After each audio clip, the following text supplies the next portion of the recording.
Okay, so imagine this. The most complex communication system, maybe on the whole planet, is running right now. Patterned, operates over huge distances, Right.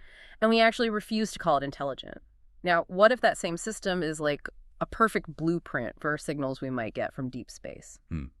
That's a powerful starting point. Yeah, so today we're doing a deep dive into this idea that basically connects the deepest parts of our oceans with, well, the farthest reaches of the cosmos. From sea to stars, quite literally. Exactly. This is Whale Songs and Alien Signals. And our mission really is to look at source material suggesting whale communication. It's more than just whales chatting, you know? Much more. The idea is it could be a model for cosmic contact. That's it. We're going to unpack the physics behind that comparison, look at this weird perceptual glitch and how science sees it, and challenge pretty much every assumption you might have about how we'd even recognize a signal from out there. And to really grasp the scale of that, sea to stars, as you said, we have to start with the basics. Frequency and distance. It comes down to physics, really. Okay. Whale songs are just perfectly suited for sending information across massive distances because they use these really deep, low frequencies, sometimes infrasonic or what we call very low frequency, VLF. And why is that so effective? Well, it's the medium, water. These low frequencies can travel thousands of miles across oceans without losing much energy, without attenuation. Okay, so they last. They last. And that physical reality, that's the fundamental link to deep space. When we talk about signals crossing galaxies, we're also talking about waves that have to hold together over these just impossible empty distances. Right. Vast distances. The constant seems to be. Low frequency gives you that long distance endurance. Okay, let's unpack that endurance idea a bit more. The source material really hammers this point. If Yeah. you strip away our human ideas of language, verbs, nouns, grammar, what's left? Just the mechanics, the transmission of energy. Exactly, and the efficiency of the whale system is just key. Think about sound in water. It's dense, Very right? dense medium. Yet these massive animals create these highly structured patterns, repeating frequencies that just punch right through that density. It's like they're broadcasting using wave physics that's incredibly robust. It's incredibly effective. And crucially, as you said, it's non-human. Yeah. And that's the parallel. Whether it's organized deep sound in the ocean or us looking for, say, electromagnetic radiation in space, the mechanism has to be similar, Yeah. right? Reliable transmission over the biggest possible gap. Makes sense. So if extraterrestrial life is out there, its communication system, logically, has to rely on signals, waves, frequency, pulses, whatever, that resist falling apart across the vacuum of space. And low frequencies are better for that. Yeah, they seem favored in both scenarios. They tend to carry more power, suffer less energy loss. The signal just travels farther and stays understandable, coherent when it arrives. So the ocean, in this view, becomes this perfect little Earth-based analogy, a huge, dark space requiring top-notch signaling efficiency. Okay, so this deep physical link leads to probably the most profound idea in the sources we looked at, that whale songs aren't just communication between whales. Yeah. They're, and I quote, a rehearsal for us. That word rehearsal, it's very powerful, isn't it? It really is. What does that suggest to you? Well, it suggests that this huge structured non-human communication system Yeah. right here in our own backyard, basically, and it gives us a blueprint. We spend billions searching for patterns in starlight. Right, with SETI and all that. Exactly. But we have this incredibly complex system right here showing us exactly how structured signals can be used by an intelligence that doesn't build technology like ours. So what are we supposed to be rehearsing then? Listening. Essentially, yes. The sources imply we need to train ourselves, our perception, to recognize a message that doesn't fit our neat little human boxes. We're practicing listening for structure, Okay, structure. Like what? like shifts in patterns, organized repetition, something operating on an acoustic logic totally alien to our spoken languages. Mm-hmm. We need to tune our radio telescopes, sure, but maybe more importantly, we need to tune our minds. So if sound via frequency is the real universal language, Right. constant across scales, from the deep ocean to deep space, Wow. then listening to whales is like basic training. Preparation, yeah. Preparation for a type of contact that has nothing to do with little green men arriving in ships and everything to do with understanding wave mechanics and patterns. Mm. And we also have to appreciate the sheer scale of whale communication. Some of these song cycles, especially humpback songs, they evolve over seasons. They show shifts, almost like grammar or syntax, that scientists can actually track statistically. It's a level of structural complexity we acknowledge exists, scientifically. But then we hesitate, right? We stop short of taking that final step and saying, okay, this indicates intelligence. In that hesitation. That's where the rehearsal kind of breaks down. Yeah, that takes us perfectly to the next point, this glitch in perception the sources talk about. The place where our human bias really trips us up. It's a fascinating contradiction. It is. So on one side, you've got these incredibly organized, structured, even syntactical whale songs.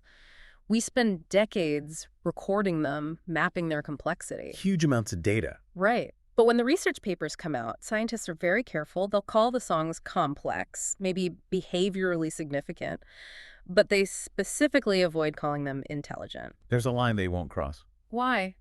Is it just our definition of intelligence is too narrow? That seems to be the root of it, yeah. The current scientific standard, the burden of proof for non-human intelligence, especially one that doesn't use tools we recognize, it's just astronomical. We want something like us. We often insist on proxies for human intelligence, language we can translate, or tool use. If a creature doesn't build a radio telescope, well, our framework struggles to put it in the highest cognitive category. And that's a sticking point. It's critical, because that very reluctance, that hesitation, stops us from actually using whale communication as maybe the best training data we have for cosmic signals, if we can't even accept intelligence in our own oceans. How can we possibly hope to recognize it from the stars? Yeah, I see. exactly. And we see this exact same double standard when we look up, don't we? We pick up these weird, transient, high-energy signals from space, like fast radio bursts, FRBs. Right. Those are a perfect example. For listeners who might not know, these are like millisecond-long blasts of radio waves, super brief, very intense. Highly unusual.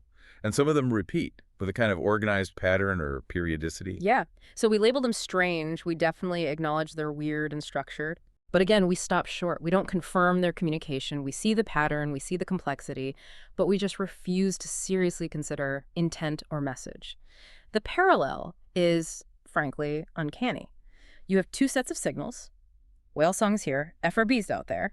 Both defy easy explanation, both show profound structure, both travel huge distances using efficient physics, and in both cases. The moment we think, hey, maybe this is a deliberate message, we kind of retreat to safer language. Oh, it's just a biological function, or Yes. it's an unexplained astrophysical anomaly. Right.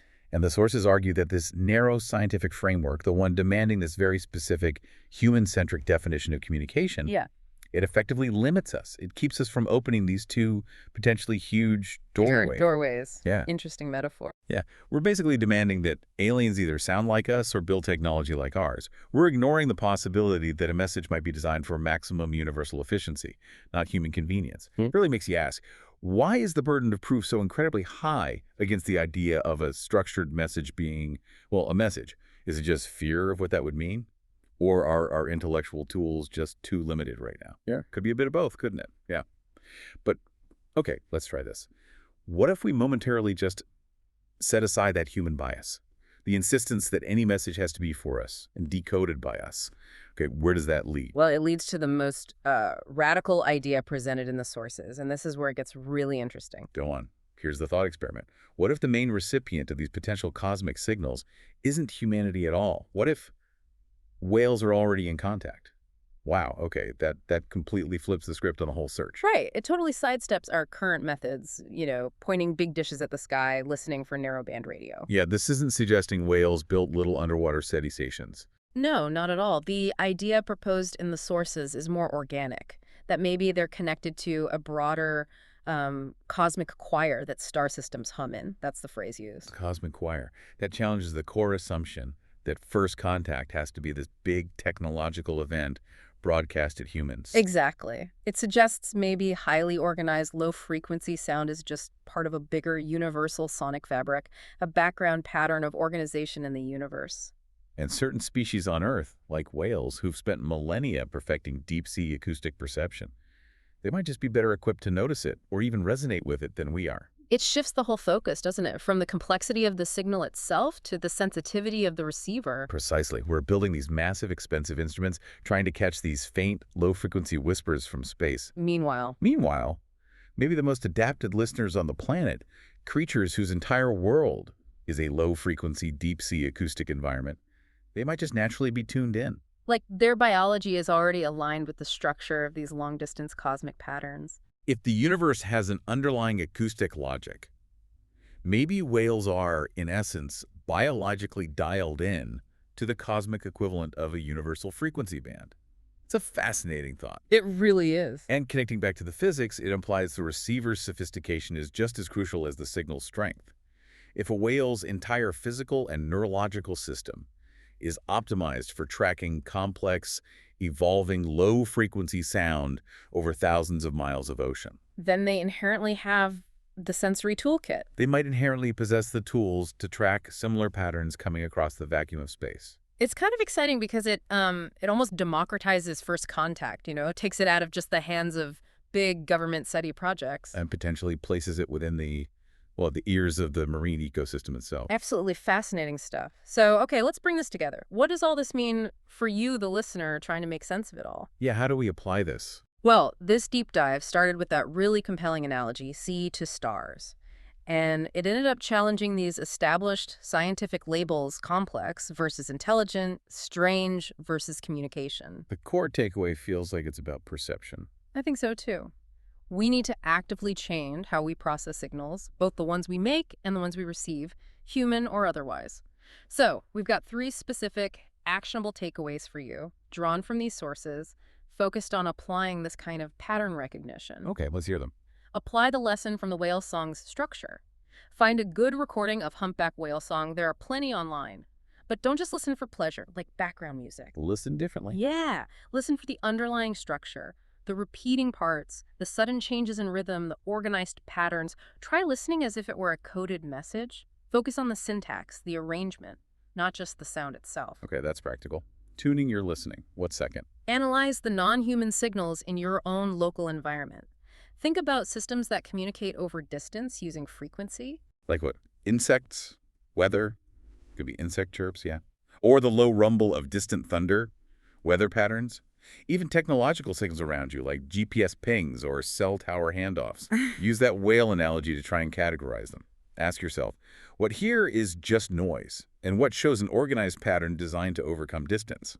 So it's training your brain to distinguish pattern from chaos in everyday sounds, redefining signal versus background. Exactly. And finally, the third takeaway. Reframe your relationship with silence. Silence. Interesting. Well, if these super faint, low-frequency signals are traveling across the universe, maybe they require the absence of noise to even be perceived. So take some time to actually sit in silence, under the stars maybe, or just in a quiet, natural spot. Not just to relax, though. No, not just to relax, but to practice genuine listening. Actively listen to the silence and genuinely ask yourself, what signals might be here that I'm just not equipped to hear? That's a powerful shift in perspective, isn't it? We spend so much energy looking up, trying to shout our existence into the void. Right, broadcasting ourselves. When the source material here suggests the most critical communication might actually be this low resonant hum of the cosmos itself, already present. Maybe. Maybe first contact won't come dramatically from the sky because it's actually already echoing right here in the sea. A profound thought. Yeah. If we've learned anything from this journey into deep water and deep space today, it's that the crucial insight might just be this simple. The song is the signal?